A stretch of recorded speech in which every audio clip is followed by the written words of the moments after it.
Des cartes mères, des disquettes, des touches de clavier d'ordinateur par centaines. Bienvenue dans l'atelier de Claudia B.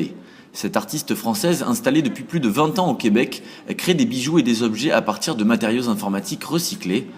Un destin que cette Montréalaise, diplômée en biologie moléculaire et physiologie, a longtemps refusé d'accepter. C'est en 2003, en participant à une activité bijoux à l'école de sa fille, qu'elle attrape le virus et se met à produire des centaines de pièces. Un an plus tard, Bijoutia, son entreprise, voyait le jour, le résultat d'un épisode personnel douloureux.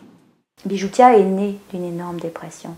Et cette dépression est la plus belle chose qui soit arrivée dans ma vie, parce que je suis restée dans le déni pendant des années. Et au départ, quand on me disait que j'étais artiste, ça me donnait envie de pleurer.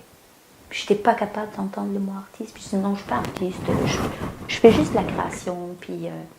Alors que maintenant, je sais profondément qui je suis et je sais que je suis artiste. Et si demain je ne vends plus, je serai quand même artiste. Parce qu'être artiste, c'est pas vendre, c'est pas créer, c'est une façon d'être. Comme beaucoup de néophytes, son apprentissage commence alors sur des billes, mais très vite, Claudia Fiorentino, de son vrai nom, se tourne vers l'électronique. L'électronique, il est venu à moi.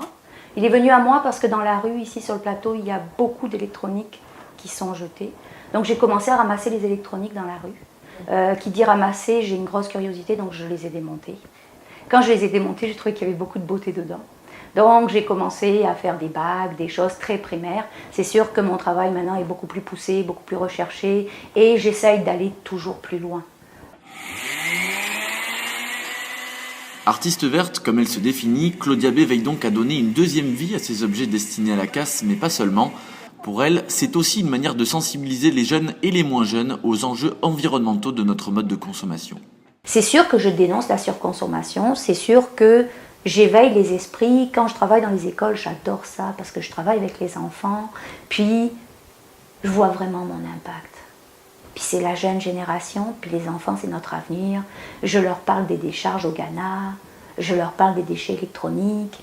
On ne peut pas empêcher les gens de consommer, mais on peut leur apprendre comment utiliser les matériaux pour que, s'ils n'en ont plus besoin eux, ils le donnent à quelqu'un qui va soit le recycler de façon propre et correcte, soit le réutiliser.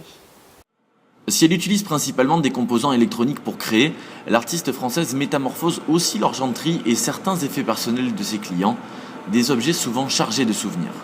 J'ai une collection qui s'appelle Ourstensile, un ours dans un ustensile pour une âme sensible. Et j'ai une dame qui m'a dit un jour, j'oublierai jamais, elle m'a dit « Tu sais Claudia, je suis une enfant de la DAS » et elle m'a dit « C'est l'ours que j'ai jamais eu. Je vends de l'émotion. » J'ai une dame que j'aime beaucoup maintenant, qui est devenue une amie, qui est une de mes clientes, qui m'a apporté l'argenterie de sa maman et je lui ai fait une fourchette. Et elle la porte tout le temps. Et elle m'a dit « Tu sais Claudia, je porte maman. » 12 ans après avoir vu le jour, le succès de Bijoutia est toujours au rendez-vous. Pour preuve, l'entreprise compte pas moins de 23 points de vente un peu partout au Québec. Un reportage de Rosen Nicole, Karina Sanchez et Aurélien Denegri pour l'Outarde Libéré à Montréal.